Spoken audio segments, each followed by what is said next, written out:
নতুন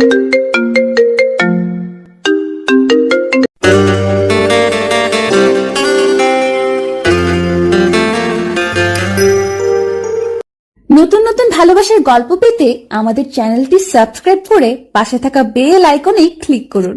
ধন্যবাদ। ফজরের আজান শেষ হতেই নিশাচর পাখিরা ডানা ঝাপটাতে শুরু করে। খাদ্য অন্বেষণের জন্য নীড় থেকে বের হতে থাকে। নাম না জানা পাখিদের ঝাঁক পূর্ব আকাশে রক্তবর্ণ ধারণ করে নতুন সূর্যের উদয় হয়। সূচনা হয় নতুন দিনের।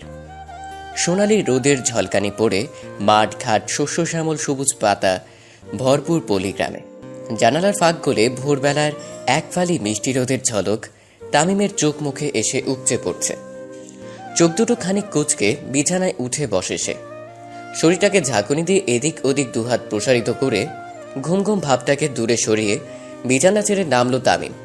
কলপাড়ে গিয়ে হাত মুখ ধুয়ে রান্নাঘরে মায়ের কাছে গেল। মায়ের আঁচল দিয়ে মুখ মুছে বলল, আম্মা খাউন দাও। তুই একটু বইয়া থাক বাজান, এ দিনটা ভাজ্যা দিতাছি।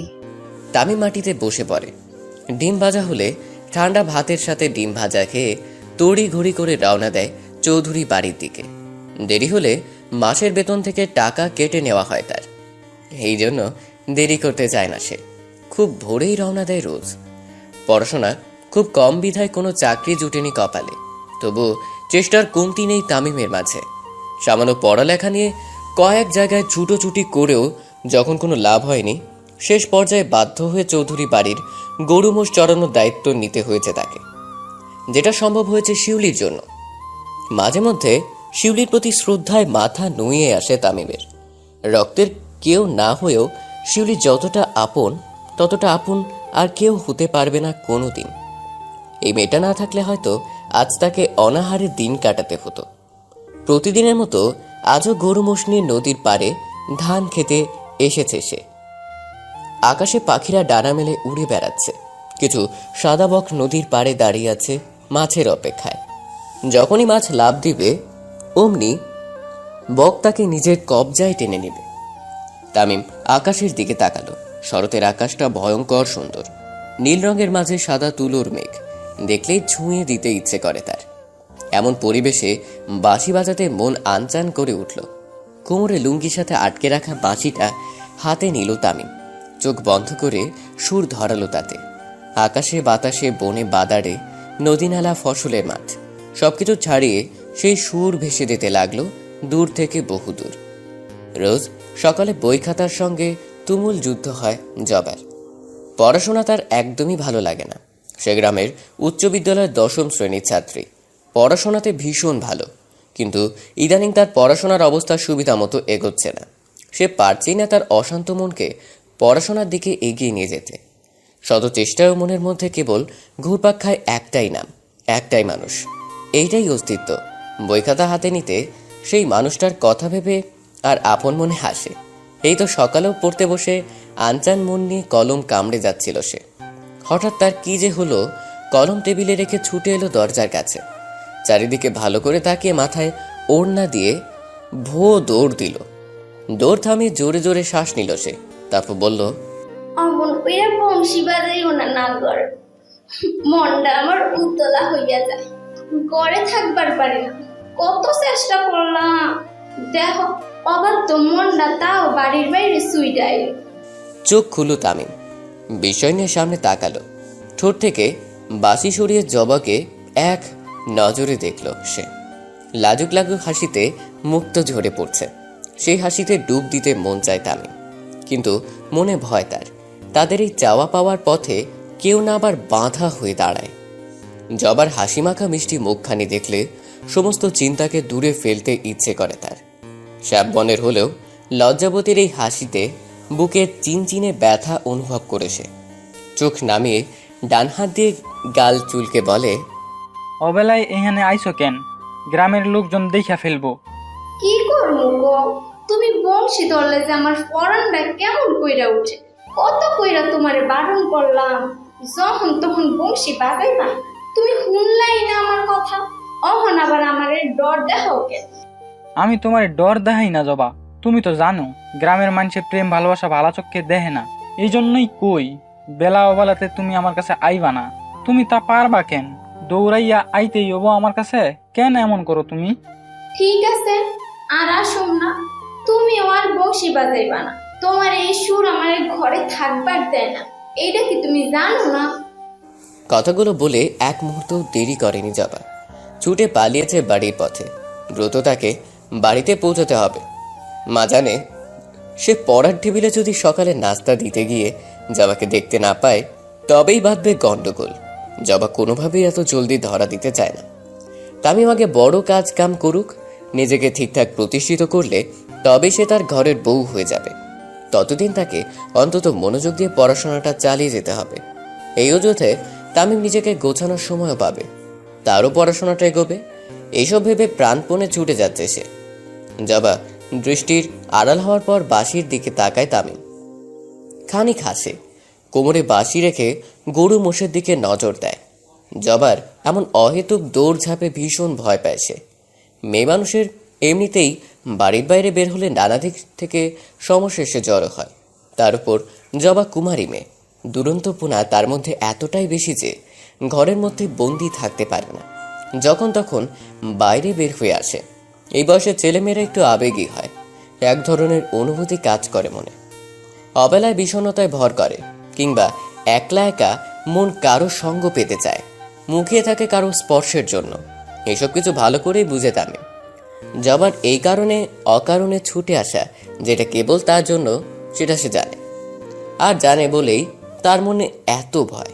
এই চঞ্চলতা যদি একদিন কঠিন বিপদ হয়ে দাঁড়ায় তখন ঠিক কি হবে, সেসব ভেবেই রাতে ঠিকমতো ঘুম হয় না তার।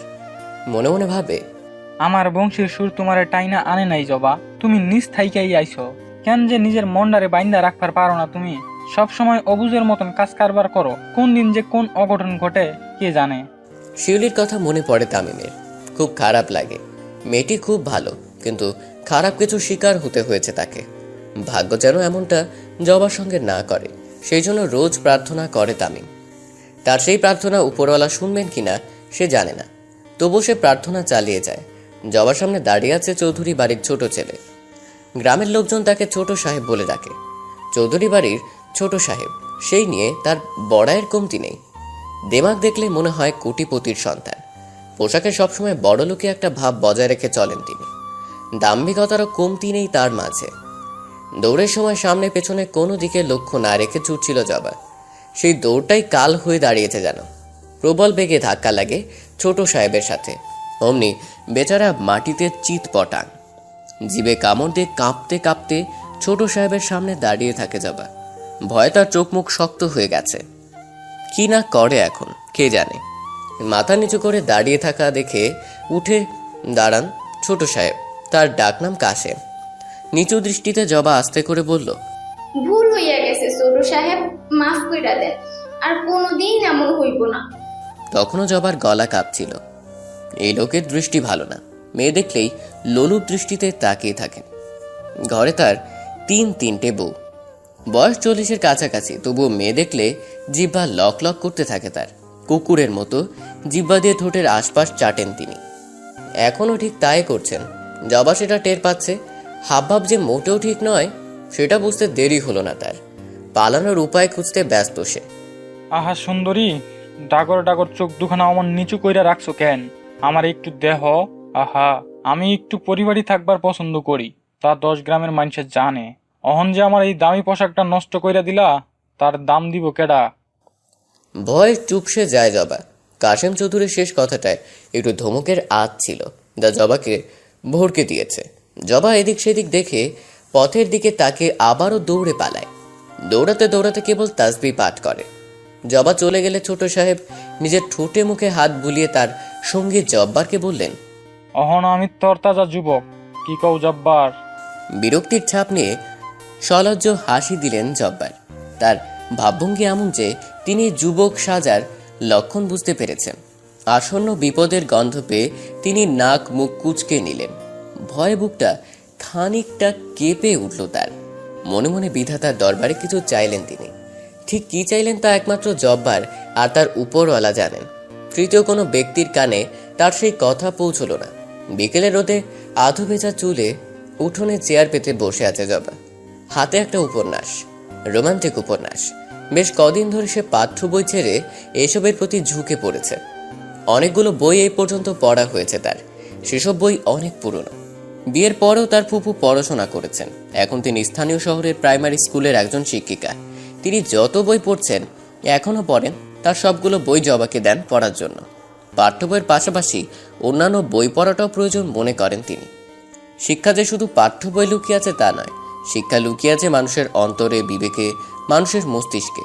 তাই সঠিক শিক্ষাকে মানব জীবনের প্রতিটি রন্ধ্রে রন্ধ্রে পৌঁছানোর জন্য পাঠ্য বইয়ের পাশাপাশি অন্যান্য বইও অধ্যয়ন প্রয়োজন।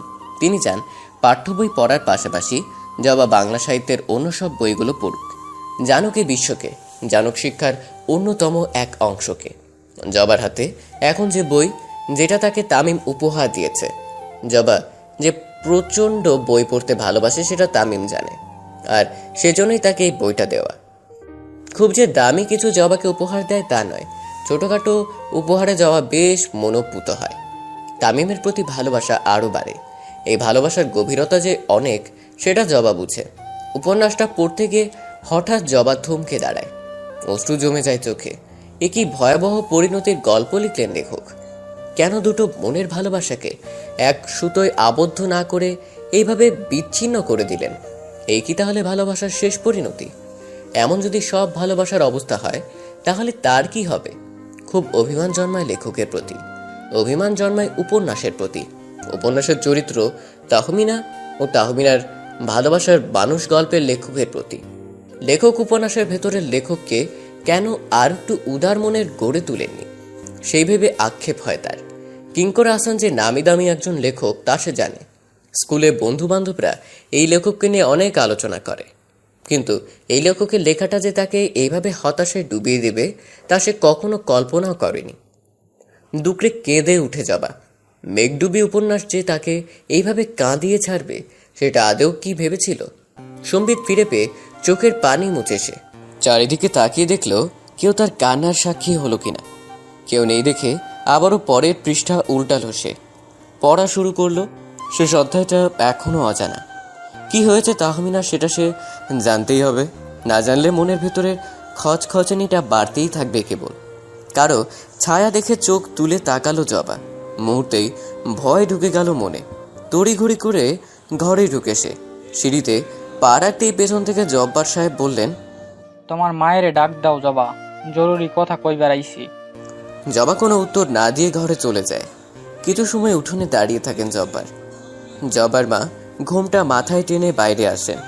জব্বারকে দেখে কিঞ্চিত হাসি টেনে বললেন, কি কথা জব্বার ভাই, আজ একেবারে বাড়িতে এসে পড়ছেন? হুটহাট জব্বার সাহেব কারো বাড়িতে যান না। সবসময় তার চলাফেরা ছোট সাহেবের সাথে। আজ হঠাৎ তার উপস্থিতি দেখে জবার মা একটু অবাক হয়েছেন। জরুরি কথা, তোমার মাইয়ার লাইগা বিয়ার প্রস্তাব নিয়ে আইছি। কও তো দেহি কি একখান জামালায় ফেললো ছোট সাহেব। চেহারায় স্পষ্ট বিরক্তি, সেই সাথে লজ্জাও। কিন্তু ছোট সাহেবের হুকুমের বাইরে যাওয়ার সাহস ওনার নেই, তাই জবাদের বাড়িতে আসা। জব্বার সাহেবের মুখে এমন কথা শুনে বিস্ময় ভরা চোখে তাকালেন জবার মা। গলা উঁচু করে বললেন, দেখেন মাইয়া আমাগো চিন্তাও আমাগো। আপনি আর আপনার ছোড়ো সাহেব এখানে এই বিষয়ে কথা না কইলেও চলবো। যখন বিয়ের প্রয়োজন পড়বো তখন আমরা মাইয়ার লাইগা পাত্র খুঁজুম। অমন ট্যাং জ্যাং কইরা কথা কইও না জবার মা। মাইয়া তোমাকে ওইলেই যে চিন্তাও তোমাকে, এইটা কেমন কথা? অমন জোয়ান মাইয়া ঢ্যাং ঢ্যাং কইরা রাস্তাঘাটে ঘুইরা বেড়াইবো, এইটা তো মাইনসে দেখলে চুপ থাকবার পারবো না। তাছাড়া এই সময়ে মাইয়া মাইনসের ঘরে থাকাই দরকার, তাকে অমন কইরা বাইরে যাওন উচিত না। জোয়ান মাইয়া রে আটকাইয়া রাখবার পারো না, হের লাইগাই তো ছোট সাহেব চিন্তায় অস্থির। আমার মাইয়ার লাইগা আমার চিন্তা নাই, আপনার ছোড়ো সাহেবের এত চিন্তা কেন? আরে বুঝলা না, ছোট সাহেবের নজর পড়ছে তোমার মাইয়ার উপর, বিয়া করবার চায়। অনেক সুখে রাখবো তোমার জবারে, রাজি হইয়া যাও। আস্তাগফিরুল্লাহ, এটা কি কোন জব্বার ভাই? ছোড়ো সাহেবের 3টা বউ ঘরে আছে, হে একটা বুইড়া বেড়া। এই বয়সে আইসা অমন বাচ্চার বয়সী মাইয়ার লাগে বিয়ের প্রস্তাব দেয়, তার লজ্জা শরম করে না? সি সি, লোকে শুনলে কি জবাব দিব? আরে অত কিছু ভাইবা কাম কি? লোকে কি তোমার মাইয়ার খাওন পরনের দায়িত্ব নিব? মাইয়ার সুখে থাকলে স্বামী বুইয়া কি জোয়ান, এইটা কি কেউ দেখবো? মানুষের কথা ভাইব না তো, মাইয়ার লিগা ভাবো। বিয়ার তোড়জোড় শুরু করো। যদি আপত্তি জানাও সব কিছু হারাইবা, লগে মাইয়ারেও হারাইবা। রাত 8টা। টেবিলে মুখ গুজে বসে আছে জবা, চোখ মুখ টক টকে লাল। জব্বার সাহেব যাওয়ার পর থেকে তার বাবা মা মেয়েকে নিয়ে চিন্তায় পাগল প্রায়। বাবা মায়ের কষ্ট দেখে নিজেও কেঁদে যাচ্ছে সে। মেয়ে মানুষের কেন এত যন্ত্রণা? ইচ্ছে স্বাধীনতা কিছুই কি থাকতে নেই তাদের? জীবনের এতটা পথ, বাবা মাকে সব সময়ের জন্য পাশে পেয়েছে সে। বাবা মা যে সন্তানের কতটুকু সুখ চায় সেটা জবা হাড়ে হাড়ে টের পাচ্ছে। সে এও টের পাচ্ছে আজ তার যতটা কষ্ট হচ্ছে তার বাবা মায়েরও সমান কষ্ট হচ্ছে, হয়তো তাদের কষ্ট আরও বেশি। কোনো বাবা মা চায় তার সন্তানকে একটা অমানুষের হাতে তুলে দিতে? সব বাবা মা সন্তানের মঙ্গল চেয়ে আল্লাহর কাছে প্রার্থনা করেন।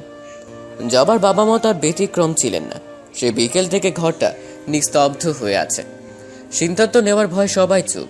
জবাও চুপ মেরে বসে রয়েছে। মনে মনে কী সব ভেবেও নিয়েছে সে। সব ধরনের চিন্তা ভাবনাকে দূরে ঠেলে তার ফুফুর নাম্বারে ফোন দিল। জবা জানে এই মুহূর্তে এই মানুষটাই তার ভরসা হয়ে দাঁড়াবে। ভয় কাটিয়ে ফোন দেয় জবা। সব খুলে বলে ফুপুকে। সব শুনে তিনি তো তেলে বেগুনে জ্বলে উঠেছেন। তার একটা মাত্র ভাইজি, তাকে তিনি নিজের মতো করে বড় করে তুলবেন, শিক্ষিত করে সমাজে মাথা উঁচু করে বাঁচতে শিখাবেন। এইভাবে 50 লোক 303-এর সংসারে তাকে কোনোভাবেই পাঠাতে রাজি নন তিনি। তিনি তার ভাই ভাবির সাথে কথা বলে ঠিক করে নিয়েছেন মাসখানেক পরে এসে জবাকে তার কাছে নিয়ে যাবেন। জবা সেখানেই থাকবে, পড়াশোনা করবে, অনেক দূর এগোবে। এই কটা দিন অন্তত চৌধুরী বাড়ির ছোট সাহেবকে কোনো মতে বুঝিয়ে রাখতে পারলেই হলো। জবা হাত মুখ ধুয়ে মনের সমস্ত চিন্তাভাবনা দূরে সরিয়ে পড়তে বসলো। খুব মনোযোগ দিয়ে পড়াশোনা করছে সে। অনেক জানতে হবে তাকে, অনেক পড়তে হবে, এগোতে হবে বহু দূর। সুন্দর একটা দিন অপেক্ষা করছে তার জন্য। সেই সুন্দর দিনকে আনতে প্রচুর পড়াশোনার প্রয়োজন তার। 2-4 দিন এভাবেই কেটে গেল। জবা প্রায় ঘরবন্দি। তামিমের সাথেও দেখা হয়নি আর। ছেলেটা কেমন আছে তার জানা নেই। একবার দেখে আসে না কোনো অজুহাতে, আগে প্রায়শই আসতো। চাচিমায়ের এটা দরকার, চাচিমা আপনাকে ডেকে পাঠিয়েছে, আরও কত বাহানা। অথচ এই করোনাকালীন পরিস্থিতি নিয়ে মানুষ এতটাই ভীত হয়ে আছে, কেউ চাইলেও ঘর থেকে বের হতে পারছে না। চারিদিকে শুধু মাইকিং শোনা যায়, বারবার সাবান দিয়ে হাত ধোও, হ্যান্ড স্যানিটাইজার ব্যবহার করো, মাস্ক পরো, দরকার ছাড়া বাইরে বের হইও না, আত্মীয় স্বজন বিদেশ ফেরত মানুষ সবার সঙ্গে পরিত্যাগ করো, সামাজিক দূরত্ব বজায় রেখে চলো। এছাড়াও আরও কত শত কথার ছড়াছড়ি। সব নিয়ম কি সবার জন্য নাকি? নিয়ম আজ তৈরি হচ্ছে, কাল তা ভঙ্গ হবে। কোনো নিয়মই মানুষের কাছে চিরস্থায়ী নয়। মানুষ যতদিন আছে এই পৃথিবীতে প্রতি ক্ষণে ক্ষণে নিয়ম ভঙ্গ হবেই। এটাই হয়ে আসছে, এটা হতেই থাকবে। শহরের মানুষজন সব নিয়ম মেনে চললেও গ্রামের মানুষজন খুব একটা মানতে চায় না। খেটে খাওয়া মানুষের চাহিদা যে কোনোদিন ফোরাবার নয়। এই খেটে খাওয়া মানুষের দলে তামিম একজন। জবা বুঝে তামিমের দূরে থাকার কারণ, কিন্তু তার মন কেন বুঝে না? কারণে অকারণে কেন ছুটে যেতে চায় তামিমের কাছে? সে তার শত চেষ্টা করেও কোনো ব্যাখ্যা খুঁজে পায়নি। ভালোবাসলে কি সবসময় দেখা সাক্ষাৎ জরুরি? তামিম তো দূরত্ব মানতে পারে, তবে সে কেন পারে না? দূরত্ব যে অনেক সময় ভালোবাসার অনুভূতিকে প্রখর করে দেয়, সেটা যদি জবা বুঝতো তবে এত ছটফট করতো না। আবেগী মনে বারংবার তামিমকে দেখার আকুতি প্রকাশ করে সে। মরিয়মের ঘর থেকে গড় গড় শব্দ ভেসে আসছে। মেয়েটা পড়ছে, এখনো দ্রুত রিডিং পড়তে পারে না সে। কঠিন শব্দ উচ্চারণে রিডিং পড়তে অসুবিধা হয় তার। মাঝে মধ্যে বিরক্তি চাপে, এত পড়াশোনা করে কি হবে?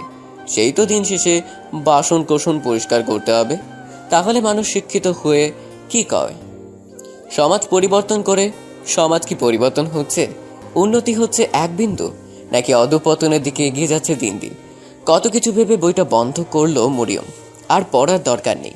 বেশি পণ্ডিতি করলে গেলে শেষে দেখা যাবে পণ্ডিতির তকমা জুটে যাবে কপালে। দরকার নেই অত পড়াশোনার। বাচ্চা কাচ্চা মানুষ করার জন্য অ আ রস্যই দীর্ঘই ABCD 1 2 3 4 এগুলো জানলেই যথেষ্ট। মা তো উঠে পড়ে লেগেছে তাকে বিয়ে দেওয়ার জন্য। তারও খুব ইচ্ছে হচ্ছে তামিমের ঘরে বউ হয়ে যাবে। আহা, তামিমকে নিয়ে কত যে অদেখা স্বপ্ন বুনে মরিয়ম, সেটা শুধু তার মন জানে। বই খাতা ফেলে দ্রুত চলে গেল তামিমদের ঘরে। তামিম তার চাচাতো ভাই, তবে তামিমদের অবস্থা থেকে মরিয়মদের অবস্থা মোটামুটি সচ্ছল। মরিয়মের বাবার আবার ক্ষেত আছে, যা ফসল ফলানো তাতে। সেই ফসলে সারা বছর ধরে চলে যায় তাদের। অতিরিক্ত ফসলও বিক্রি করে আর্থিক চাহিদাও মিটে যায় অনেকাংশে। এই জন্য তিনি ধারকর্য করতে চান না একদম। মাঝে মধ্যে তামিমকেও সাহায্য করেন। তিনি অবশ্য বলেছেন ভালো একটা চাকরি দেখে নেবেন তামিমের জন্য, যদি তামিম চায় তো। তবে চাকরির জন্য সামান্য সততা বিক্রি করতে হবে, এই আর কি। সামান্য টাকা ঘুষ দিয়ে যদি ভালো চাকরি জুটিয়ে দিতে পারেন তামিমের কপালে, তবে তিনি তামিমকেই মেয়ের জামাই করবেন, এমন চিন্তাভাবনা রোজ করেন তিনি। এদিকে আবার তামিম এসবে একদমই আগ্রহী না। ঘুষ দেওয়ার মতো পর্যাপ্ত টাকা পয়সা তার নেই। জমি যা ছিল তার বাবা মৃত্যুর আগে চিকিৎসার জন্য বিক্রি করে শেষ করে দিয়েছেন। ক্ষেত করার জন্য 1 বিঘা জমিও অবশিষ্ট নেই তার। মরিয়মও ঘরে এসে তামিমকে মাটিতে বসে থাকতে দেখে লজ্জায় মুখ নামিয়ে নিয়েছে। দরজার সামনে দাঁড়িয়ে এদিক ওদিক তাকিয়ে চাচিকে খোঁজার বৃথা চেষ্টা করলো সে। না পেয়ে আবারও চলে যেতে চাইলেই তামিম বলল, কিরে, ভিতরে আইলি না? কই যা যাবার? চাচিরে খুঁজতে আইছিলাম, ঘরে নাই তো দেখতেছি, যাই। একটু খাড়া। মরিয়ম দাঁড়িয়ে রইল দরজার পাশে। তামিম বিছানার নিচ থেকে কিছু বের করে মরিয়মের হাতে দিয়ে বলল, এইগুলান জবারে দিবি, তাড়াতাড়ি যাবি আর তাড়াতাড়ি আবি। ওরে কবি রাইতে যেন ফোন হাতে রাখে, কথা আছে। এই কাজের লাইগা তোরে 5 টাকা দিমু। বড় লোকের বেটা, লাগবো না তোমার 5 টাকা, আমি অহনি দিয়ে আইতাছি। মরিয়ম ছুটে চলে গেল দ্রুত। ওদের দুজনের এই সম্পর্ক শুধু মরিয়মই জানে। তবুও সে তামিমকে মনে প্রাণে ভালোবাসে, যদিও সেটা কখনো প্রকাশ করেনি। হয়তো আর বলাও হবে না কোনোদিন। তামিমের সব ভালোবাসা যে জবার জন্য, সেটা জেনে শুনেও মরিয়ম তামিমকে ভালোবাসে। তার এই একতরফা ভালোবাসার দূর যে কত দূর সেটা সে জানেই না। শুধু আড়ালে না বলা কিছু কথা অন্তরে জমা রাখে, কষ্ট পায়, একা একা কাঁদে, তবু কাউকে বুঝতে দেয় না মনের ভেতরে থাকা সেই গোপন যন্ত্রণার ঢেউ। সই, ও সই, ঘরে আসস? মরিয়মের গলার আওয়াজ শুনে রুম থেকে বেরিয়ে দরজার সামনে এলো জবা। কদিন ধরে বাড়ির আঙ্গিনা ঘুরেই সময় কাটে তার, বাইরে যাওয়া হয় না একদম। বাবা মা দুজনেই চান আর কয়েকটা দিন জবা একটু সাবধানে থাকুক, তাই এইভাবে ঘরবন্দি করে রাখা। সে নিজেও চায় না বাড়ির বাইরে বের হয়ে কাশেম চৌধুরীর লালসার শিকার হতে, এজন্য খুব সাবধানেই থাকতে হচ্ছে তাকে। মরিয়মকে দেখেই হাসি দিল জবা, হাত ধরে টেনে ভিতরে এনে বিছানায় বসিয়ে বলল, আইজ হঠাৎ আইলিস যে, কিছু দরকার? হ, তোর লেগেই তো আইলাম। ঘরে কেউ নাই? আম্মা পুকুর পাড়ে, আব্বা একটু খেত দেখতে গেছে। এইগুলান রাখ, তামিম ভাই পাঠাইলো, বলছে রাইতে ফোন হাতে রাখতে। তামিমের পাঠানো প্যাকেট নিয়ে দ্রুত নিজের রুমে রেখে চলে আসলো জবা। এরপর 2 সই মিলে জমিয়ে আড্ডা দিল ঘণ্টাখানে। চা খেয়ে বিদায় নিল মরিয়ম। বাড়ি গিয়ে তামিমকে আর পেল না। সে ততক্ষণে গরু মোষের দিকে নজর দিতে নদীর পাড়ে চলে গেছে। সন্ধ্যা নামার বেশ কিছুক্ষণ আগে বাড়ি ফিরল তামিম। আগে দ্রুত গোসল সারল, তারপর খাওয়া দাওয়া শেষ করে বাজারে গেল। কিছু তরি তরকারি আর মাছ এনে মায়ের হাতে দিয়ে নিজের হাতে ব্যস্ত হয়ে পড়ল। ফেরার পথে পাশের গ্রামের নজরুলের সাথে দেখা হয়েছিল তার। তামিমের স্কুল জীবনের বন্ধু সে। হুট করেই তামিমকে একটা চাকরির অফার করে। ঘুষ টুস লাগবে না, শুধু ঠিকমতো ডিউটি করতে পারলেই হলো। অনেক ভেবেছে তামিম এ নিয়ে, যদি এই সুযোগে গরু মোষ চড়ানোর দায়িত্ব থেকে মুক্তি পাওয়া যায়। কাঠফাটা রোদের মধ্যেই কাজ আর ভালো লাগে না তার, হাঁপিয়ে ওঠে সে। দুপুরে রোদের তাপমাত্রা যখন বাড়ে তখন দম ফেলতেও কষ্ট হয় তামিমের। রাত 8টার দিকে তামিমের ফোনটা বেজে উঠল। স্ক্রিনে তাকিয়ে জবার নাম্বার দেখে হাসলো তামিম। কদিন ধরে ঠিকঠাক কথা হয় না জবার সাথে। কি যে হয়েছে মেয়েটার কে জানে, কিছু লুকাচ্ছে না তো জবা। কেঁপে উঠে তামিম। অযথাই জবার উপর সন্দেহ ভেবে নিজের উপর রাগ হলো তার। ঝেড়ে ফেললো সেই চিন্তা। ফোন রিসিভ করতেই জবা সালাম দিল। তামিম হাসি মুখে সালামের জবাব দিয়ে বলল, এতক্ষণ লাগলো? সেই সন্ধ্যা থেকে অপেক্ষা করতেছি। ইস রে, নিজে ফোন করতে পারো নাই? গরিবের স্বাদ আছে, সাধ্য নাই, জানো না এটা? আমার ফোনে কি মোট অঙ্কের ব্যালেন্স থাকে কও? উফ, রাইগো না তো। আচ্ছা, কি করো হন? কি আবার জবা ফুলের লগে পিরিত করি? এমন কইরা কও কেন? লজ্জা লাগে তো। থাক, আর লজ্জা পাইতে হইব না। মেহেন্দি পড়ছিলা? হ, পড়ছি। পায়ে আলতাও পড়ছি, নুপুর পড়ছি, হাতে রেশমি চুড়িও পড়ছি। পছন্দ হইছে তোমার? মেলা, তুমি দিছ আর পছন্দ হইব না? এটা হয়? জবা, কও, কান খোলাই আছে। তোমারে ভীষণ দেখতে মন চাইতেছে, আসমু একবার? এই রাইতে কেউ দেখলে কেলেঙ্কারির সীমা থাকবো না। আসি না একবার, কেউ দেখবো না। আচ্ছা, তাড়াতাড়ি আইবা কিন্তু। কাশেম চৌধুরী নিজের 3 গিন্নিকে ডেকে আগাম বার্তা দিলেন বিয়ে। 3 জনই নাকমুখ কুচকে বিরক্তি নিয়ে দাঁড়িয়ে রইল ওনার সামনে। জবা এখানে আসার পর সবাই যেন তাকে সহজভাবে মেনে নেয়, কেউ কোনো রাগ অভিমান প্রকাশ না করে। সেসবই বুঝিয়ে বললেন। 3 জন গিন্নি মাথা নাড়িয়ে সায় দিয়ে নিজেদের ঘরে চলে গেলেন। রাতে একসাথে বসে সবাই কাশেম চৌধুরীর চতুর্থ বিয়ে নিয়ে ফিসফিস করলো।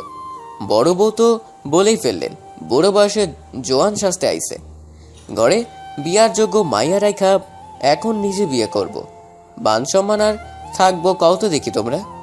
একটু যে কিছু কমো তারও জোর নাই, খালি আমগো লগেই ট্যাং জ্যাং করেন উনি। মেজবউ টিটকারি মেরে বললেন, ছাড়ো তো, তার যা ইচ্ছে করুক, আমগো কি? আমাদের কি রূপ আছে আগের মতো? ওই পুচকি মেয়েটার জীবনটা না শেষ হয়, তুই একটু বুঝা না তারে।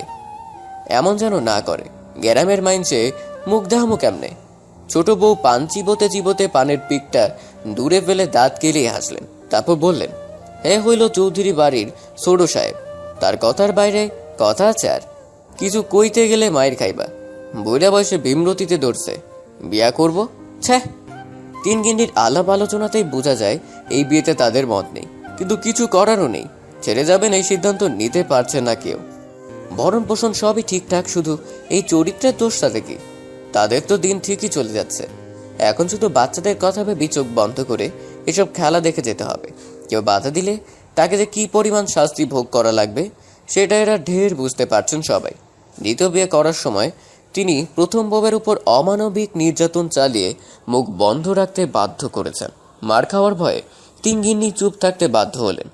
চুপি চুপি জবাদের বাড়িতে এসেছে তামিম, কেউ তাকে দেখেনি। পুকুর পাড়ে থাকা নারিকেল গাছের সাথে হেলান দিয়ে দাঁড়িয়ে রইল তামিম। জবা এসে তার চোখে মুখে ফু দিয়ে চমকে দিল। খানিকটা চমকালেও জবাকে দেখে হেসে ফেলল সে। চুড়ি পরা হাত দুটো তুলে হাসি মাখা মুখে হাত নেড়ে শব্দ তৈরি করলো জবা। ঝনঝন আওয়াজ হলো। মুগ্ধ হয়ে জবার সেই হাসি দেখল তামিম। দু চোখে অদ্ভুত সুখ খেলা করলো। মেহেদি রাঙা জবার হাত দুটো ধরে কিছুক্ষণ লাল টুকটুকে হাতটা দেখে বলল, তোমারে আজকা খুব সুন্দর লাগতাছে। সত্য? হ, তামিম মিছা কয় না, কেউ দেখে নাই তো আবার। দেখুক, গ্রামের মানুষে জানুক, জবা আর তামিম একে অন্যের ভালোবাসে। যেই ভালোবাসে নজর দেওয়ার সাধ্য কারণে।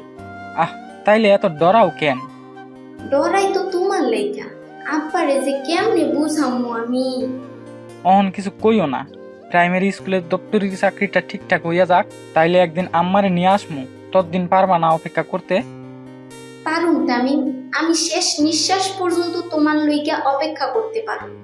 জবার দু চোখে জল গড়ালো। সেই জলের ভিতর থাকা যন্ত্রণাটা তামিম ধরতে না পারলেও জবার ভালোবাসার গভীরতা ঠিকই তার মন টের পেল। আরও কিছুক্ষণ গল্পগুজব করে জবাকে ঘরে পাঠিয়ে নিজেও বাড়ির দিকে রওনা দিল। আজই মায়ের সাথে আলাপ করবে সে।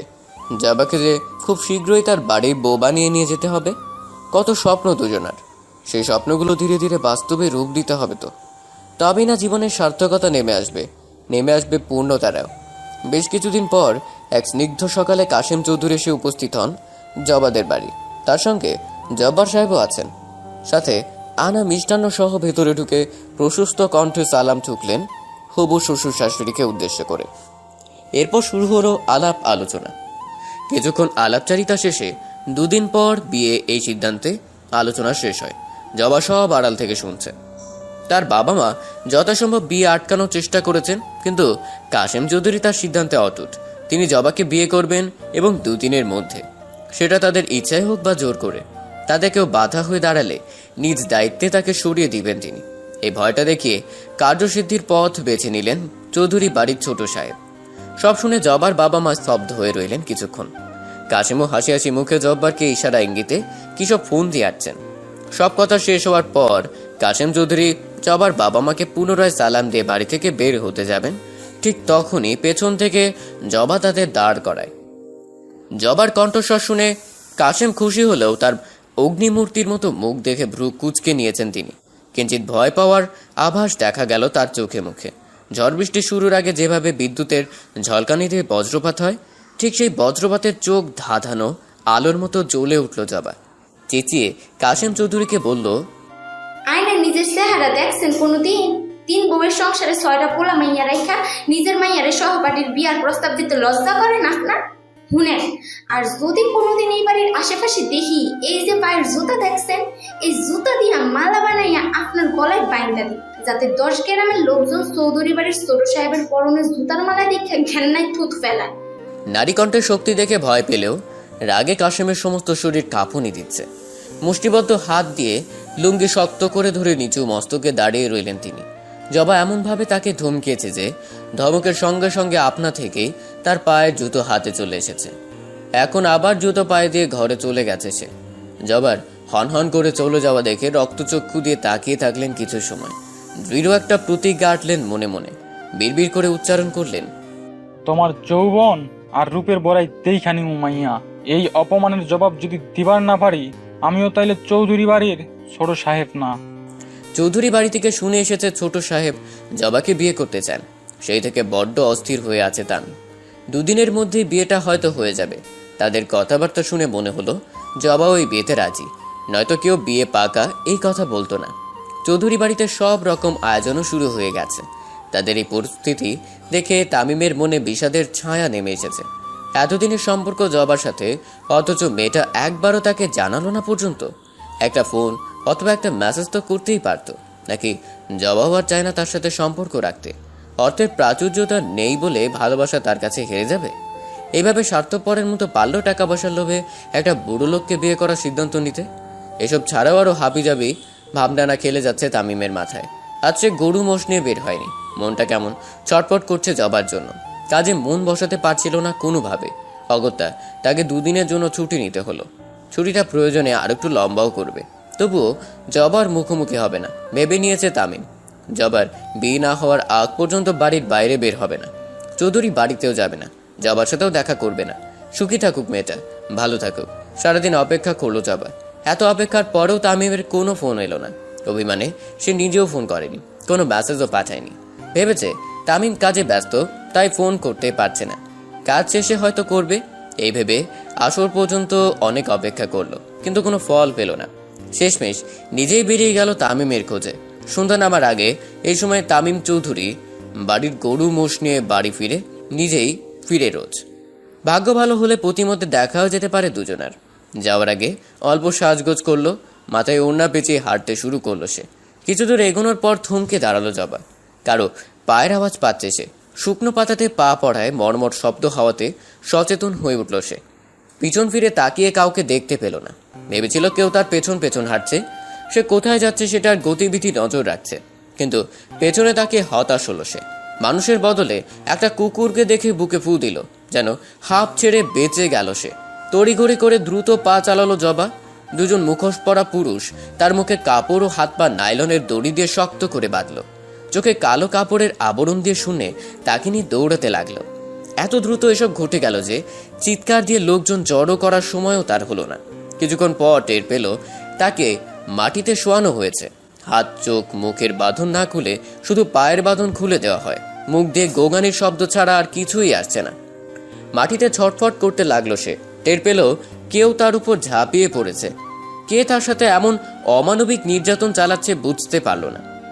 বাধা হাত নিয়ে পায়ের সাহায্যে কিছুক্ষণ ধস্তাধস্তি করেও কোনো লাভ হয়নি দেখে ধিক্কার দিল ধর্ষক নামক জানোয়ারকে। নীরবে কয়েক ফোঁটা চোখের জল গড়িয়ে পড়ল তার চোখ থেকে। মানুষরূপী অমানুষ যে এতটা পাষণ্ড হয় সেটা তার জানা ছিল না। নিজের সমস্ত কার্য সম্পাদনের পর তৃপ্তির হাসি হাসলেন কাশেম চৌধুরী। হাত ও মুখের বাঁধন খুলে জবার গাল চেপে ধরে বললেন, সব শেষ কইরা দিলাম মাইয়া। খুব তো চ্যাড়াং চ্যাড়াং কথা বলছিলা, অহন যাও মুখ দেখাও সমাজের মানুষেরে। না আছে রূপের বড়াই, না আছে যৌবনের বড়াই, কি দিয়া নিজেরে সতী নারী দাবি করবা অহন? তাই কইতাছি বালা চাও তো বিয়াতে রাজি হইয়া যাও। আমি আজকা রাইতেই তোমার বাপ মায়ের লগে শেষ কথাবার্তা কমু। কিছু বলতে না পারলেও একদলা থুতু ছুঁড়ে মারল কাশেম চৌধুরীর দিকে। উঠে দাঁড়ানোর সাহস পাচ্ছে না। যন্ত্রণায় সমস্ত শরীর কাঁপতে লাগলো তার। অর্ধনগ্ন জবাকে ফেলে রেখে বাইরে বেরিয়ে আসলেন কাশেম চৌধুরী। 8 ঘন্টারও বেশি সময় ওভাবেই শুয়ে থাকলো জবা। মাগরিবের আজান শুনে উঠে বসলো। ফ্লোর থেকে টেনে শরীরে কাপড় জড়ালো। পুরো ফ্লোর ততক্ষণে রক্তে মাখামাখি। রক্তাক্ত শরীর নিয়ে ধীরে ধীরে উঠে দাঁড়ানোর চেষ্টা করলো জবা। দাঁড়াতে গিয়ে টের পেল তার মাথাটা দুলছে। দেয়ালে ভর দিয়ে নিজেকে সামলে নিল। চারিদিকে চোখ বোলালো একবার। এটা কোনো জায়গা ঠাহর করতে পারল না। কোনো মতে পা টেনে টেনে হেঁটে দরজার সামনে এলো। আশেপাশে কেউ নেই। একটা মানুষের চিহ্ন কোথাও দেখা হলো না। কেউ দেখেনি এমন জঘন্য অপরাধের শিকার হওয়া অসহায় মেয়ের করুণ আর্তনাদ। আজানের পর চারিদিক আধার হতে শুরু করলো। পশ্চিম আকাশের লালিমা আভা অধুরে মিলিয়ে গেছে ততক্ষণে। এক টুকরো রূপালী চাঁদ আকাশের কোণে পৃথিবীকে অন্য এক সাজে সাজিয়ে দিয়েছে তখন। অন্ধকারেও দূরে মিটিমিটি আলোর রেখা চোখে পড়ল তার। দরজা থেকে বাহিরে এসে এইবার জায়গাটা চিনতে পারল জবা। এটা কাশেম চৌধুরীর অতিথিশালা নামে পরিচিত। তার সঙ্গে দেখা করতে দূর দূরান্ত থেকে যত নামি দামি মানুষের আসা যাওয়া হয়, সবাইকেই এই অতিথিশালায় আসতে হয়। কেউ একদিন, কেউ দুদিন, কেউ বা সপ্তাহ খানেকের জন্য এসে এখানে থাকে। তাদের সাথে কাশেম চৌধুরীও এখানে এসে সময় কাটান। এখানে দুজন দারোয়ান থাকে পাহারা দেওয়ার জন্য। জবা অনেক খুঁজেও তাদের টিকিটিও দেখতে পেল না। প্রথমে ভাবলো হয়তো আর একটু দেরিতে আসবে, কিন্তু পরক্ষণে নিজের অসহায় অবস্থা দেখে সবকিছু জলের মতো পরিষ্কার হয়ে গেল। চোখের জল আর বাধা মানল না, গড়িয়ে পড়তে শুরু করলো। বাড়িতে প্রবেশ করার আগে পুকুরে নামলো জবা। সমস্ত শরীর ভালো করে পরিষ্কার করতে লাগলো। হাত পা, চোখ মুখ, শরীরের প্রত্যেকটা অঙ্গ প্রত্যঙ্গকে ভালোভাবে ঢলে নিল। গলা পানিতে অনেকটা সময় ঝিম মেরে দাঁড়িয়ে রইল। খুব ধীর গতিতে নিজের সাথে ঘটে যাওয়া ঘটনাকে কল্পনা করে পানিতে ডুব দিল। বাড়ির ভেতরে পা রাখলো জবা। ধপ করে ফ্লোরে বসে পড়ল সে। আওয়াজ শুনে রান্নাঘর থেকে ছুটে আসলেন জবার মা। মেয়েকে এই অবস্থায় দেখে আলনা থেকে 10 হাতা কাপড় টেনে জড়িয়ে দিলেন জবার শরীর। গোসলের পরও জবার পা বেয়ে রক্ত গড়িয়ে পড়ছিল। বুকের সাথে ঝাপটে ধরে জবাকে জিজ্ঞেস করলেন, এটা তোর কি হয়েছে মা? কই আসিলি তুই? আমি তো ভাবলাম তুই তো সইয়ের বাইত আসস, তাই তো ডাকতে যাই নাই। অহন কই থাইক্কা নিজেরে অমন অস্থি করে আইলি? জবা কথা কমা, চুপ কইরা তাহিস না, কিছু তো কমা। জবা, জবারে কে তোর এমন অবস্থা করছে একবার কমা, তারে আমি নিজ হাতে শাস্তি দিমু। প্রতিবাদের ভাষা এমনটা হয়, আমার জানা ছিল না আম্মা। জানলে এমন প্রতিবাদ না কইরা চিরদিনের জন্য স্তব্ধ করাইয়া দিতাম ছোট সাহেবের মতন অমানুষ গুলানরে। জবার কথা শুনে মাটিতে বসে আহাজারি করতে লাগলেন তার মা। জবা সেদিকে বিন্দু মাত্র আগ্রহ না দেখে ধীর পায়ে নিজের রুমে চলে যায়। দরজা বন্ধ করে মাটিতে বসে পড়ে। নিজের শরীরের দিকে তাকিয়ে ঘৃণায় মাটিতে থুতু ফেল। চিৎকার দিতে গিয়েও কণ্ঠস্বর স্তব্ধ হয়ে গেল তার। ফুপিয়ে কেঁদে উঠল। জবার মা চোখের জল থামিয়ে কোমরে কাপড় গুঁজে জবার বাবাকে ফোন করলেন। তিনি তখন বাজারে ছিলেন। খুব জরুরি কথা আছে, তিনি যেন তাড়াতাড়ি বাড়ি আসেন, এটা বলে জবার মা ফোন রেখে জবার ঘরের দিকে অগ্রসর হন। দু একবার ডাকার পরেও জবা দরজা খুলেনি। শুধু এপাশ থেকে একবার বলল, আমার একটু থাকতে দাও আম্মা, অমন কোনো কথা কইবার পারুম না। জবার মা রান্নাঘরে গেলেন। জবার বাবা ফিরে আসার আগে নিজে নিজে একটা সিদ্ধান্ত নিলেন। দর্শিতা মেয়েকে অন্য কেউ বিয়ে করবে না। আর যদি কাশেম চৌধুরীর সাথে বিয়ে না হয়, ওই ব্যক্তি পুরো গ্রামে এই ধর্ষণের কথাটা দ্রুত প্রচার করবে। আনমনে নিজের সাথে কিছুক্ষণ আলোচনা করলেন তিনি। অপেক্ষা করতে লাগলেন জবার বাবার ফিরে আসার জন্য। অনেকক্ষণ হাঁটুতে মুখ গুজে থাকতে থাকতে কি যেন চিন্তা করছিল জবা। কাউকে এই মুহূর্তে তার আপন মনে হচ্ছে না। আপন বলতে সে তো একজনই তার। হঠাৎ মোবাইল বের করে তামিমের নাম্বারে ডায়াল করলো। 3-4 বার ফোন দেওয়ার পরেও ওপাশ থেকে একটাই জবাব আসে, আপনি যে নাম্বারে ডায়াল করেছেন সেটা এখন বন্ধ আছে, একটু পরে আবার চেষ্টা করুন। প্রতিবার একই কথা শুনতে শুনতে জবা বিরক্ত হয়ে তামিমের নাম্বারে একটা মেসেজ পাঠালো। যখন ফোন অন করবে তখন তামিম মেসেজ দেখা মাত্রই কল ব্যাক করবে। কিন্তু সেটা কতক্ষণ? 1 ঘন্টা, 2 ঘন্টা, নাকি তারও বেশি? তামিমের ইংরেজিতে খুব একটা জ্ঞান না থাকলেও বাংলা মেসেজ পড়তে পারে। গ্রামের উচ্চ বিদ্যালয়ে 8ম শ্রেণী পর্যন্ত পড়ার সৌভাগ্য হয়েছিল তার। ফোনে তাকে পাওয়া না গেলে বাংলাতেই মেসেজ করে রাখে জবা। এখনো তাই করেছে। হতাশাগ্রস্ত মলিন চেহারা নিয়ে তামিমের নিষ্পাপ চেহারাটা মনে করার চেষ্টা করলো জবা। হাসিমাখা চেহারার বদলে তামিমের মনমরা ফ্যাকাশে মুখটা ভেসে উঠল মনের আয়নায়। আনমনে বলল, কেমন আছো তামি? আজ সারাদিন একবারও তো খোঁজ নিলা না। এতটা পাশান কেমনে হইলা তুমি? একটাবার ফোন হাতে নাও তামি। এই মুহূর্তে তোমারই আমার বেশি প্রয়োজন। তুমি ছাড়া কেউ অভাগীর দুঃখ বুঝবার পারবো না। কই তুমি তামি? কই আছো? একবার তো সারা দাও। সারাদিন ধরে না খেয়ে না ঘুমিয়ে তামিমের অবস্থা খারাপ হচ্ছে। একদিনেই কেমন যেন শুকিয়ে গেছে চেহারা। রাগ করে ফোন বন্ধ করে রেখেছে। বিকালের দিকে শরীর কাঁপিয়ে জ্বর এসেছে। ফোনের দিকে তার কোনো ভ্রুক্ষেপ নেই এখন। মনের মধ্যে আতঙ্ক, ভাইরাস জ্বর হয়নি তো? কাঁথা মুড়ি দিয়ে বিছানার এক কোণে একেবারে ভেঙে দিয়েছে তাকে। কাউকে বলার মতো অবস্থাও এখন নেই।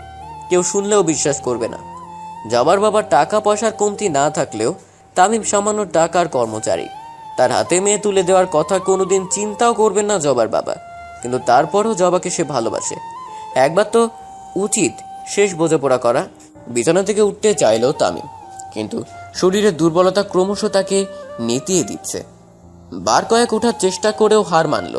যখনই মাথা তুলতে চায় মাথাটা ঘুরে আসে, তার বমি বমি পায়। উঠে বসার শক্তিই নেই। দাঁড়াবে কিভাবে? চাচির মুখে তামিমের জ্বরের কথা শুনে এক মুহূর্ত আর ঘরে থাকেনি মরিয়ম। ছুটে এসেছে তামিমদের ঘরে। ওভাবে তামিমের দুর্বল শরীর দেখে ভীষণ মন খারাপ হলো তার। সামনে দাঁড়িয়ে বলল, উঠতাছো কেন? কিছু লাগবো? তুই আমা কই? আব্বারে বাজারে পাঠাইছি ডাক্তার আনতে। আমার ফোনটা একটু খুঁজা দে না, কই যে রাখছি। মরিয়ম বার দুয়েক বিছানার এপাশ ওপাশ চেক করলো। না পেয়ে টেবিলের উপর দেখলো, সেখানেই এক কোনায় অবহেলায় পড়ে আছে তামিমের ফোন। তামিমের টিকা সেটা বাড়িয়ে দিয়ে রান্নাঘরে গিয়ে বাটিতে সামান্য পানি নিয়ে আসলো। ফোন অন হয়েও আবার বন্ধ হয়ে গেল। এবার বিছানার একপাশে থাকা চার্জারের সাথে কানেক্ট করে চোখ বন্ধ করে আধশোয়া হয়ে পড়ে রইল তামিম। মরিয়ম একটা ছোট কাপড় ভিজিয়ে ভাঁজ করে তামিমের কপালে রাখলো। চোখ মেলে তাকিয়ে বলল, এসব লাগবো না, তুই যা, ঘরে যা। চুপ থাকো তো। জবারে ফোন দিছিলাইস? কাশেম চৌধুরী এমন নির্লজ্জ হইল কেমনে কত? ওই বেটার টাকার বাহাদুরি না বেশি, তাই মাইয়া মানুষ তার লইগা হাতের ময়লা।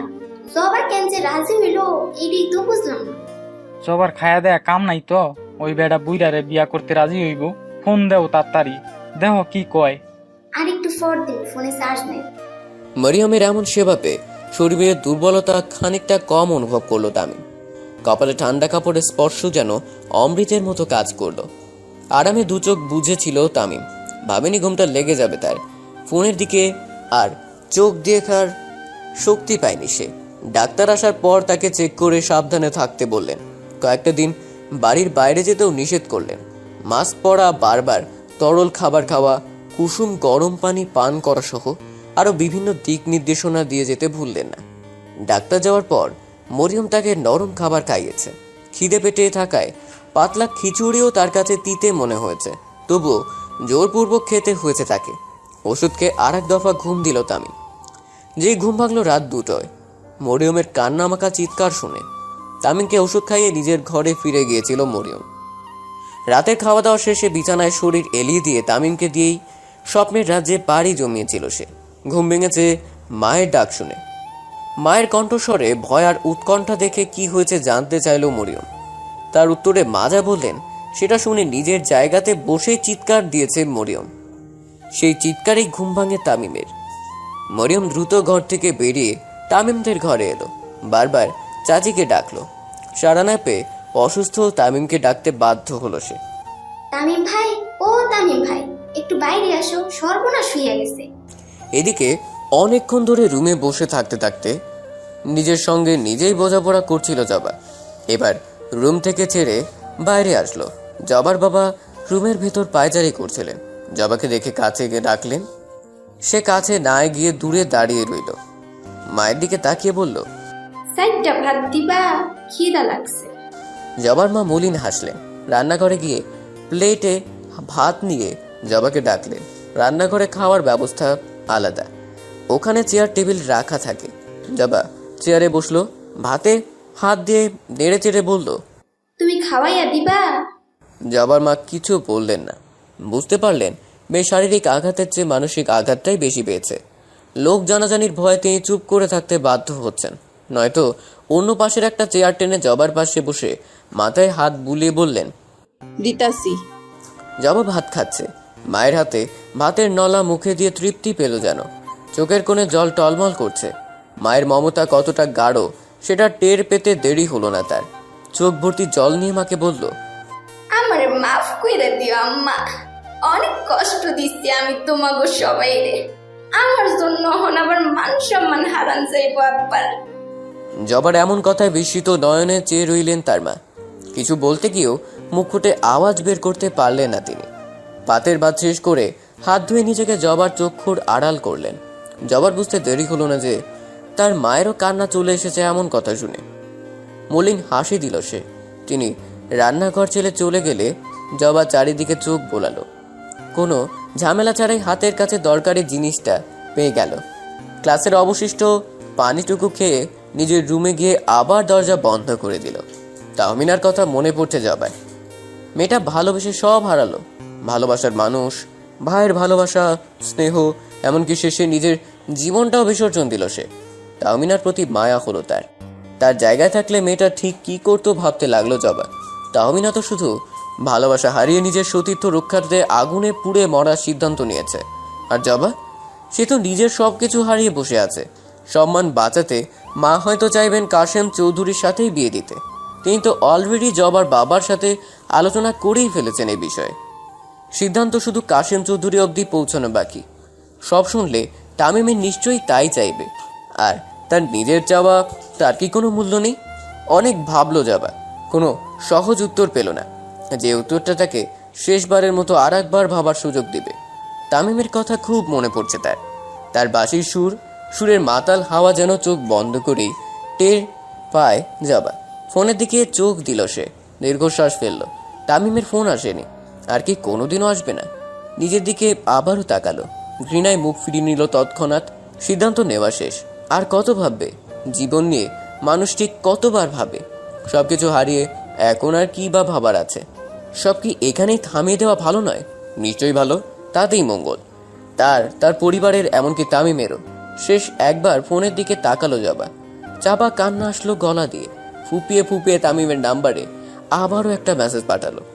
আমারে মাফ কইরো তামিম, এই জীবনে তোমার বউ হওয়ার স্বপ্ন অপূর্ণই রইয়া গেল। মরার পর আমার সাথে হওয়া অন্যের প্রতিবাদ কইরো তুমি। আমার যে নিঃশ্বাস নিতেও কষ্ট হইতেছে তামিম, আর পারতেছি না আমি। চাইরা গেলাম সবকিছু, বিসর্জন দিলাম নিজেরে। অবাগী তাহমিনার মতো মৃত্যুর সুখরে আলিঙ্গন করলাম আমি। আগুন ধরালো জবা। নিজের জামা কাপড়ে সেই আগুন লাগলো। এরপর সম্পূর্ণ শরীরেও আগুন ঘরের সবকিছু জুড়ে। শেষ একবার চিৎকার দিল জবা। আগুনে পুড়ে মরার যন্ত্রণার মতো তীব্র ব্যথাও সইনে থেমে গেল স্পন্দন। পুরো ঘর ছড়িয়ে পড়লো আগুনে। জবার বাবা মা আগুন দেখে চিৎকার দিলেন। আশেপাশে মানুষ জড়ো হলো। আহাজারি করতে করতে অচেতন হয়ে রইলেন জন্মধাত্রী।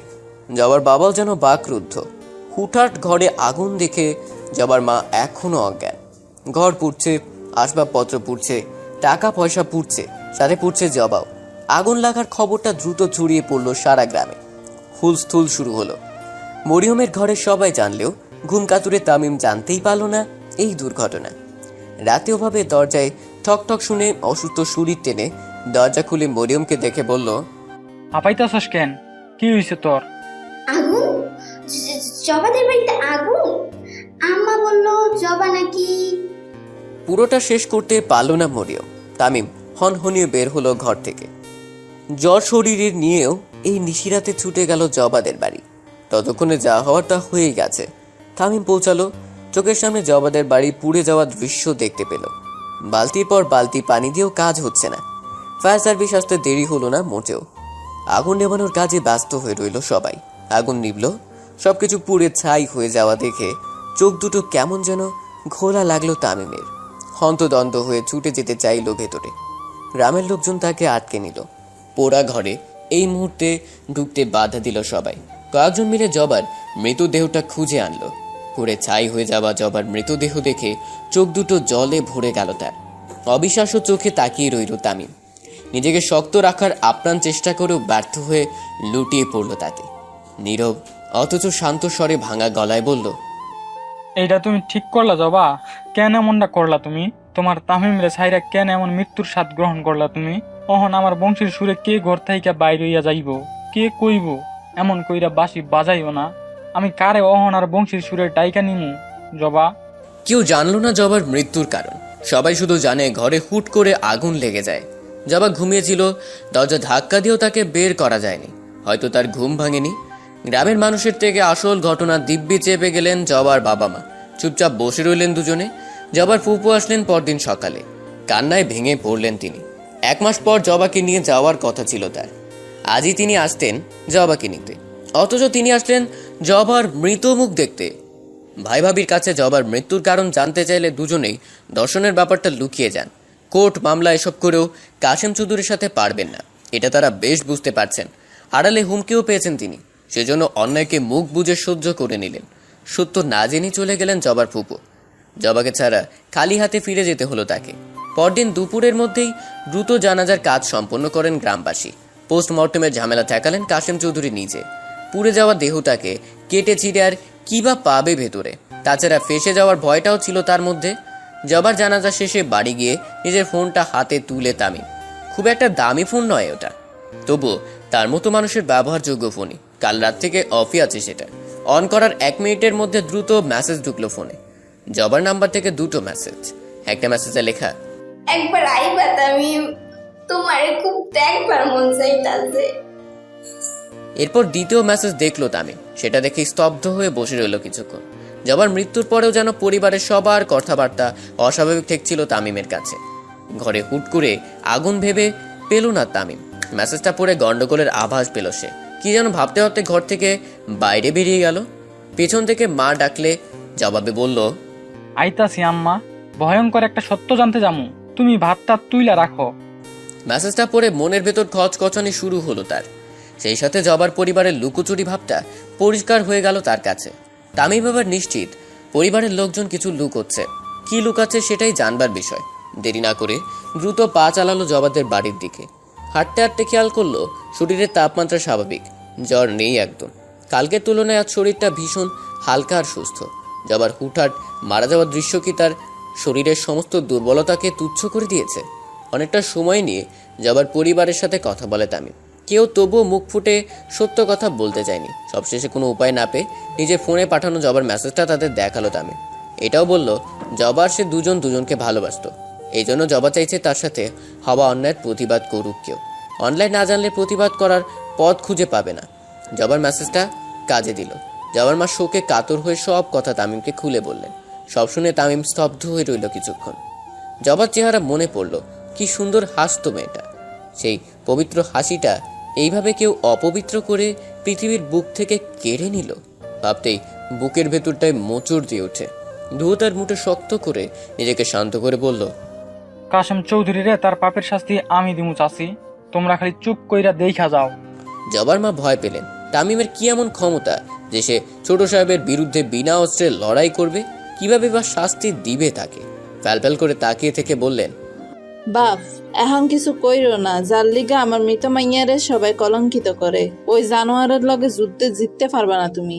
তো সে চুপ থাইক্কা যাও। আমি চাই না আমার মতো তোমার মায়েরও কোল খালি হোক। কেমন পাষাণ বাপ মা, দেখো না বুকের পাথর বাইন্দা মাইয়ার মৃত্যুর ঘটনা আড়াল করছি।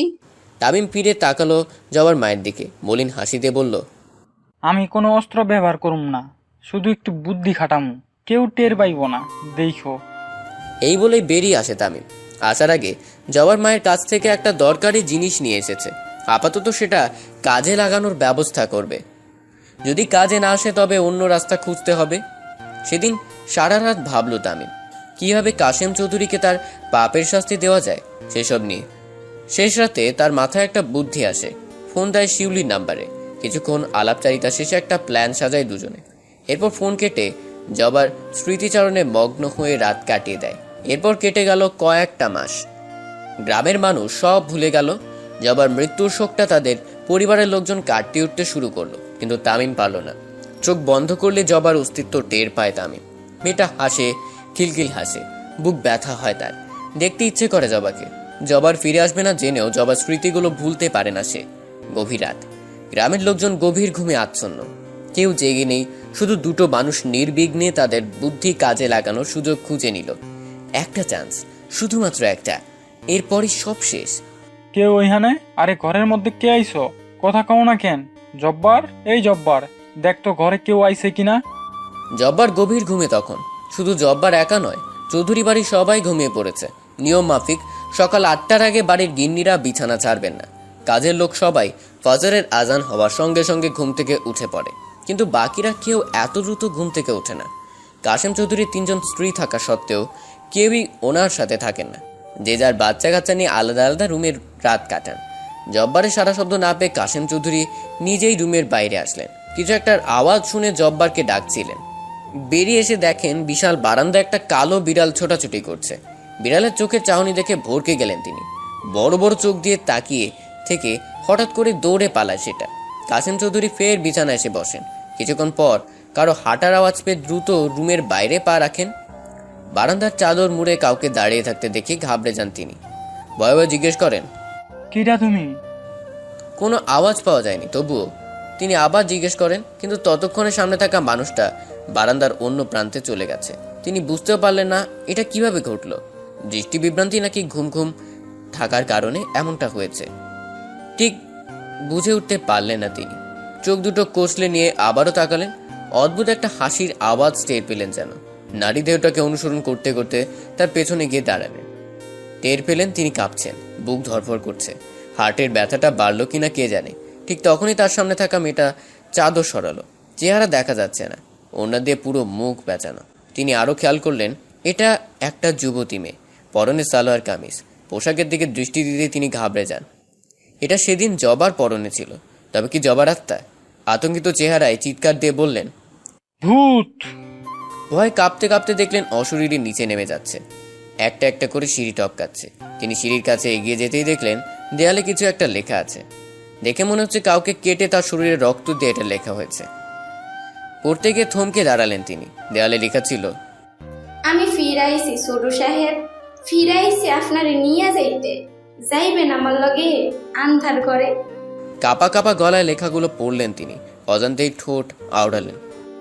জবা? সিঁড়ির দিকে দৃষ্টি দিলেন আবারও। সিঁড়ির নিচে ফ্লোরে লেখা, আসেন, আর একটু নিচে আসেন, আমি এইখানেই আছি, আপনারে না নিয়ে যাবো না। ঠিক তার পাশে দাঁড়িয়ে আছে জবার আত্মা, হাত বাড়িয়ে আছে ওনার দিকে। ডুলু ডুলু চোখে আবারও তাকালেন কাশেম চৌধুরী। ঠোঁট কাঁপিয়ে আল্লাহকে ডাকছেন। এর মধ্যে আবারও আওয়াজ শোনা গেল, দাঁড়াই আছেন কেন? আসেন, সময় হইয়া যাইতাছে, তাড়াতাড়ি আসেন তো। রুক্ষ কণ্ঠস্বর, ভয়ের মারার মতো অদ্ভুত আওয়াজ আসছে সঙ্গে। কাশেম চৌধুরী দুলছেন। তার মাথা চক্কর দিতে শুরু করেছে। বুকের ব্যথাটা ক্রমশ বাড়ছে। চোখ দুটো অন্ধকার হয়ে আসছে। দুহাতে মাথা চেপে ধরে কিছু বলার চেষ্টা করলেন, কিন্তু তার আগেই মাথা ঘুরে পড়ে গেলেন। সিঁড়ির কাছে থাকায় গড়িয়ে পড়লেন নিচে। প্রচণ্ড আঘাত পেলেন মাথায়, হাতে, কোমর সহ শরীরের প্রত্যেকটা অঙ্গে। মুহূর্তের মধ্যেই রক্তে ভরে গেল মাথার নিচটা। কেটে গেল কয়েকটা মিনিট।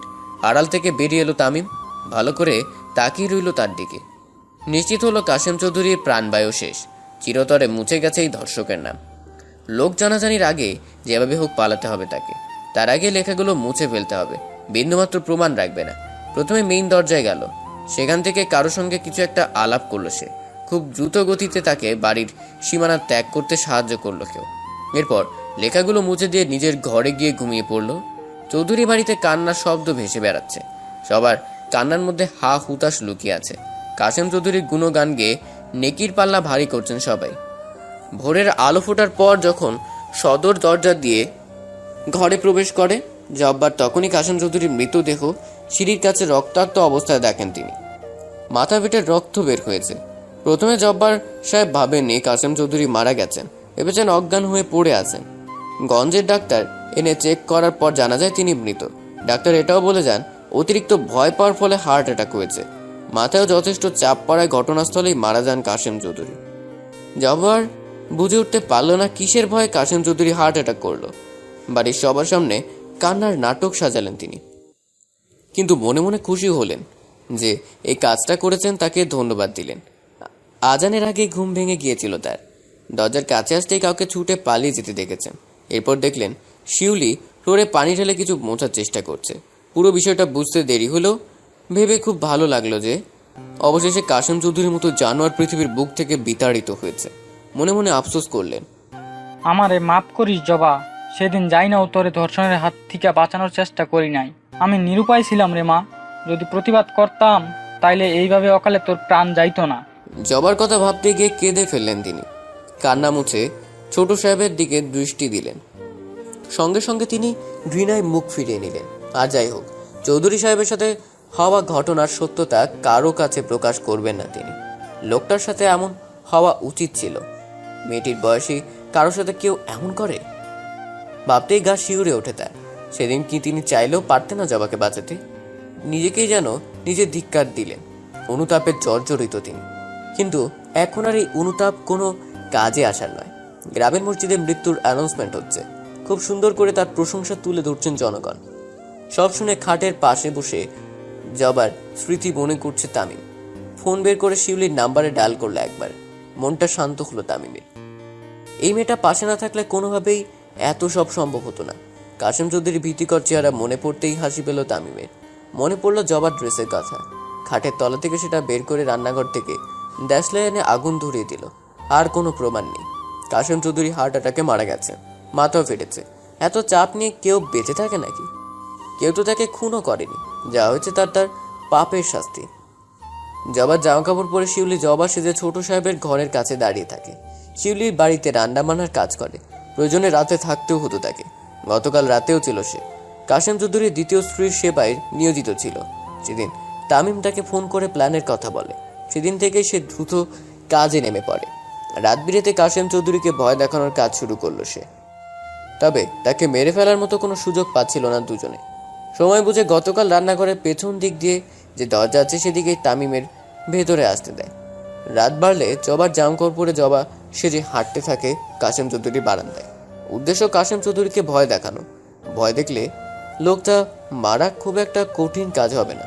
নিচে ছিল ছাদের দিকে নিয়ে যাওয়ার, কিন্তু কাশেম চৌধুরীর অল্পতেই ঘাবড়ে যাওয়ায় সেটা সম্ভব হয়নি। কদিনের ভয় আর জবার আত্মা দেখে আতঙ্কিত ছোট সাহেব চোখে সর্ষে ফুল দেখতে শুরু করলেন। ভেবে নিলেন জবার আত্মা ফিরে এসেছে তাকে নিয়ে যাওয়ার জন্য। এই ভয় সারাক্ষণ ঘাবড়ে থাকতেন তিনি। কিন্তু শেষ রক্ষা হলো না। মৃত আত্মার ভয়ে লোকটার হার্ট অ্যাটাক হয়ে গেল। অবশ্য এভাবে কাজ না হলে অন্য কোনো উপায় খুঁজে বের করতে হতো তামিমকে। জবার মায়ের কাছে থেকে ওই রাতে ফেরার পথে জবার সালার কামিজ চেয়ে নিয়েছিল তামিম, আর সেটাই কাজে লাগিয়েছে। শিউলি ভূতের ভয় দেখাতো আর দেয়ালে আলতা দিয়ে ওসব লেখা তামিম লিখে দ্রুত সরে পড়ত। এরপর সিঁড়ির নিচেও লিখেছে। লেখা শেষে এমনভাবে দেয়ালের কোনায় গাপটি মেরেছিল কাশেম চৌধুরী তাকে খেয়ালই করেনি। তিনি জবার আত্মার ভয় ততক্ষণে কাঁপা শুরু করে দিয়েছেন। ভয়ে কাঁপতে থাকা কাশেম চৌধুরীর হার্টবিট দ্রুত বাড়তে থাকে। একসময় তার নিয়ন্ত্রণ হারিয়ে হার্ট অ্যাটাকের রূপ নেয়। ফলস্বরূপ এমন ভয়ানক মৃত্যু। লোকটা আগেও দুবার হার্ট অ্যাটাক করেছে, তবে সেটা পারিবারিক বিষয় নেই। শিউলির প্রতি কৃতজ্ঞতার অন্ত নেই তামিমের। সে না থাকলে এভাবে প্রতিশোধ নেওয়া হতো না। শিউলি তাকে এমনিতেই সাহায্য করত। তারপরও একটা ক্ষোভ ছিল শিউলির কাশেম চৌধুরীর প্রতি, যার ফলে তামিমের প্রস্তাব সে কোনোভাবেই ফেলতে পারেনি। কোনো এক রাতের অন্ধকারে কাশেম চৌধুরীর লালসার শিকার হতে হয়েছিল তাকে। সুযোগের সদ্ব্যবহার করার সময় পেয়েছে বলেই তামিমকে সাহায্য করতে এগিয়ে এসেছে শিউলি।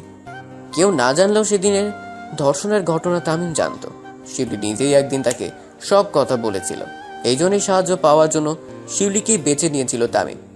মেয়েটির প্রতি শ্রদ্ধায় ভরে উঠল মন। অজান্তেই বলল, ধন্যবাদ দিয়া তোমারে ছোট করুম না ফা, শুধু অন্তর থিকা দোয়া দিমু সব সময়।